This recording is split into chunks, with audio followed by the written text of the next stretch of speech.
जी, तो जैसा कि अभी बता भी रहे थे यूनुस खान के ये जो मख़वी हैं हमास के पास, इनमें भी बच्चे शामिल हैं और कल भी हमने प्रोग्राम में बात की थी कि बच्चे चाहे गाज़ा के हों या इज़राइल के हों, उन्हें जंग की भेंट नहीं चढ़ना चाहिए।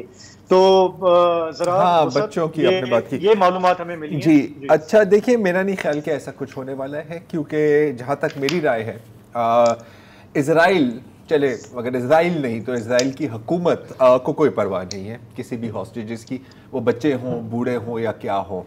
और ये इसलिए है क्योंकि उनका जो मंसूबा है वो बहुत वाज़ेह है, और वो ये है कि जो काम इन्होंने 1948 में शुरू किया था वो मुकम्मल किया जाए। इसके लिए अगर आप सबूत चाह रहे हैं तो आप उनके अपने बयानात ही देख लें।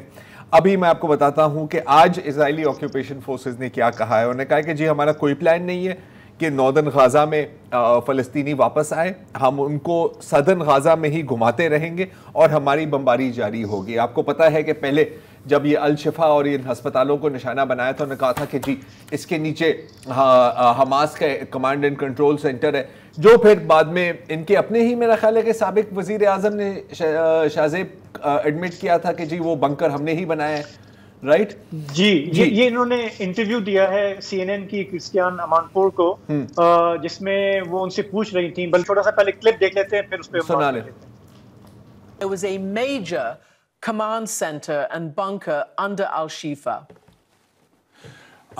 It's already known for many years that they have in the bunkers that originally was built by Israeli constructors underneath Shifa. When you say it was built by Israeli engineers, did you misspeak?